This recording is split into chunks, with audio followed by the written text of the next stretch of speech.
آج ہم بات کریں گے عیدین کی جو راتیں ہوتی ہیں ان کو کیسے گزارا جائے۔ اور نبی پاک علیہ السلام فرماتے ہیں کہ جو شخص ذی الحج کی راتوں کو قیام کرتا ہے، عبادت میں مشغول ہوتا ہے، ایسا ہے جیسا شب قدر کی راتوں میں وہ عبادت کرتا ہے۔ بیہقی میں، طبرانی میں اور بہت سی کتب احادیث میں یہی حدیث آئی کہ جو شخص ان راتوں میں عبادت کرے گا اس کا دل کبھی مردہ نہیں ہوگا۔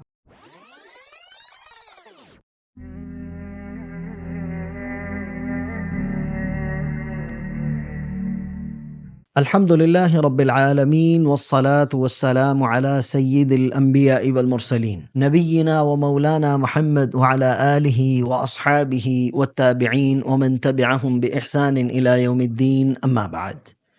اعوذ باللہ من الشیطان الرجیم، بسم اللہ الرحمن الرحیم۔ قال عیسی ابن مریم اللہم ربنا انزل علینا مائدة من السماء تکون لنا عیدا لأولنا وآخرنا وآیة منک وارزقنا وأنت خير الرازقين، صدق الله العظيم۔ عن أبي أمامة رضي الله تعالى عنه عن النبي صلى الله عليه وسلم قال: من قام ليلة العيدين محتسبا لله لم يمت قلبه يوم تموت القلوب، رواه ابن ماجه، أو كما قال صلى الله عليه وسلم۔ آمنت بالله وبآياته، اللهم صل على سيدنا ومولانا محمد وعلى آل سیدنا و مولانا محمد وبارک وسلم وصلوا علیہ۔ محترم ناظرین، سامعین، السلام علیکم ورحمۃ اللہ تعالی وبرکاتہ۔ آج ہم بات کریں گے عیدین کی جو راتیں ہوتی ہیں ان کو کیسے گزارا جائے۔ عید الفطر کی رات ہو یا عید الاضحیٰ کی رات ہو، ان راتوں کو کیسے گزارنا چاہیے، قرآن اور حدیث سے ہمیں اس کی کیا تعلیم ملتی ہے، اس پر انشاءاللہ مختصر ہم بات کرتے ہیں۔ اور آپ حضرات سے ایک درخواست یہ بھی ہے کہ اگر ابھی تک آپ نے ہمارا یوٹیوب چینل حلال ورلڈ ٹی وی کو سبسکرائب نہیں کیا تو آپ اس کو سبسکرائب کیجئے، لائک کیجئے، کمنٹس کیجئے، دوستوں کو بھی اس کی طرف توجہ دلائیے۔ ہماری کوشش یہ ہے کہ ہم اللہ اور اس کے رسول صلی اللہ علیہ وسلم کے مبارک احکامات صحیح طور پر آپ کی خدمت میں پیش کر سکیں۔ میں نے سورہ مائدہ کی آیت آپ حضرات کے سامنے تلاوت کی، جس میں کیا ہے کہ عیسیٰ ابن مریم علیہ السلام نے اللہ تعالیٰ سے ایک عرض کی، انزل علینا مائدۃ من السماء، کہ اللہ ہمارے لیے آسمان سے نعمت نازل کیجیے، نعمت اتاریے، دسترخوان اتاریے، کہ ہمارے لیے عید ہو، ہمارے اگلوں کے لیے بھی، ہمارے پچھلوں کے لیے بھی عید ہو، وآیۃ منک، اور یہ آپ کی طرف سے نشانی ہو، وارزقنا، اور ہمیں رزق عطا کیجیے، وانت خیر الرازقین، اور آپ بہترین رزق عطا فرماتے ہیں، آپ بہترین رزق عطا فرمانے والے ہیں۔ اس آیت مبارکہ سے ہمیں یہ بات پتہ چلتی ہے کہ اللہ رب العزت نے جو ہمیں عیدین عطا کی ہیں، یقیناً یہ اللہ رب العزت کی بہت بڑی نعمتیں ہیں، اور یہ اللہ رب العزت کی طرف سے ہمارے لیے خوشی کے پیغامات ہیں یہ دونوں عیدین۔ تو ہمیں ان کی راتوں کو ضائع نہیں کرنا چاہیے، ان کے دنوں کو بھی ضائع نہیں کرنا چاہیے اللہ کی نافرمانی میں۔ عموماً دیکھنے میں کیا بات آتی ہے کہ رمضان ہو یا ذی الحج ہو، ذی الحج کے بھی پہلے 10 دن کتنی کمائی کے دن ہیں۔ نبی پاک صلی اللہ علیہ وسلم نے فرمایا کہ جو شخص ذی الحج کے دن کا روزہ رکھتا ہے اس کو 1 سال کے روزہ رکھنے کے برابر اجر عطا فرمایا جاتا ہے، اور جو یوم عرفہ کا روزہ رکھتا ہے، اللہ کے نبی فرماتے ہیں کہ مجھے اللہ کی ذات سے امید ہے کہ اس کے 1 سال پہلے کے اور 1 سال بعد کے گناہوں کو معاف فرما دیا جاتا ہے۔ اور نبی پاک علیہ السلام فرماتے ہیں کہ جو شخص ذی الحج کی راتوں کو قیام کرتا ہے، عبادت میں مشغول ہوتا ہے، ایسا ہے جیسا شب قدر کی راتوں میں وہ عبادت کرتا ہے۔ کتنی فضیلتیں ہیں، اور یہ 9 دن گزارنے کے بعد 10ویں دن اللہ رب العزت ہمیں تحفہ عطا فرماتے ہیں۔ جو حضرات تو ان 10 دنوں میں حج کے سفر پر ہوتے ہیں وہ تو یقیناً اس کی پوری کمائی حاصل کرتے ہیں۔ اللہ رب العزت ہمیں نیکیاں کمانے والا بھی بنائے اور نیکیوں کو محفوظ کرنے والا بھی بنائے۔ لیکن جو حضرات اپنے ہی مقام پر ہوتے ہیں، اپنے گھروں میں ہوتے ہیں، وہ بعض اوقات عید کی ساری رات شاپنگ کی نظر کر دیتے ہیں، بازاروں کی نظر کر دیتے ہیں، اور وہ بعض اوقات تو اللہ تعالیٰ معاف کرے یہ چیز بھی دیکھنے کو آتی ہے کہ اللہ کی نافرمانی میں وقت گزر جاتے ہیں، عشاء کی نماز تک نہیں پڑھتے۔ آپ دیکھیے کہ نبی پاک صلی اللہ علیہ وسلم نے فرمایا، کتنی بڑی بات ہے کہ جو شخص عشاء کی نماز جماعت سے پڑھ لے اور وہ سو جائے اور صبح اٹھ کر فجر کی نماز جماعت کے ساتھ پڑھ لے، ایسا ہے جیسا اس نے ساری رات اللہ کی عبادت کی۔ لیکن لوگ تو ہلڑ بازی میں اور گلچھرے اڑانے میں یہ راتیں گزار دیتے ہیں۔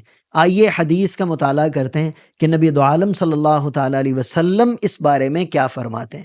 میں نے ابن ماجہ شریف کی روایت حضرت ابو امامہ رضی اللہ تعالیٰ عنہ کی آپ کی خدمت میں پیش کی۔ نبی دو عالم صلی اللہ تعالیٰ علیہ وسلم کا مبارک عالی شان فرمان ہے۔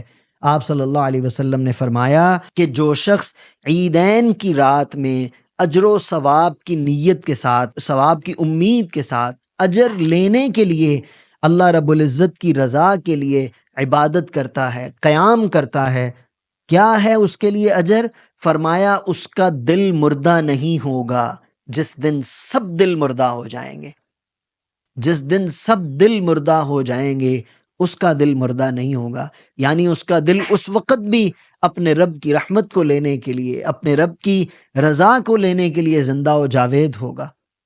اس طرح کی اور بہت ساری احادیث حدیث پاک کی کتابوں میں آتی ہیں، بیہقی میں، طبرانی میں اور بہت سی کتب احادیث میں یہی حدیث آئی کہ جو شخص ان راتوں میں عبادت کرے گا اس کا دل کبھی مردہ نہیں ہوگا۔ حضرت معاذ بن جبل رضی اللہ تعالیٰ نے ایک روایت لے کر آئے کہ نبی دو عالم صلی اللہ تعالیٰ علیہ وسلم نے ارشاد فرمایا، من احی اللیالی الاربع وجبت لہ الجنہ۔ ابن عساکر کے اندر آتی ہے، جس شخص نے ان 4 راتوں کے اندر شب بیداری کی۔ وہ 4 راتیں کون سی ہیں؟ ایک رات ترویہ کی رات، یعنی ذی الحج کی 8ویں رات غالباً یہ کہلاتی ہے، اور دوسری پھر یوم عرفہ کی رات یعنی 9ویں رات، اور پھر اس کے بعد اسی مہینے کی 10ویں رات، یعنی 3 راتیں مسلسل، ایک 8 ذی الحج کی رات، پھر 9 ذی الحج کی رات، یعنی 7 کا دن 8ویں رات، اور پھر 8 کا دن 9ویں رات، اور پھر 9 کا دن 10ویں رات، 3 راتیں یہ، اور ایک دن یوم الفطر کی رات، یعنی جس دن رمضان کا آخری روزہ ہوتا ہے وہ رات جس دن اگلے دن عید ہوتی ہے۔ یہ 4 راتیں نبی پاک علیہ السلام نے فرمایا کہ جو جاگا، اللہ کی عبادت میں مشغول رہا، اللہ کے سامنے آوزاری کرتا رہا، اس کے اوپر جنت واجب ہو گئی۔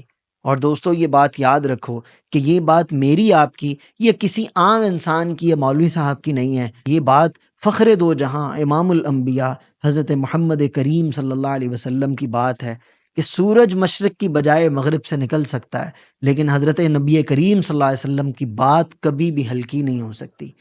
تو خدارا ان راتوں کو قیمتی بنائیے، اپنے اللہ سے آہوزاری کیجئے، ان راتوں کو ضائع مت کیجئے۔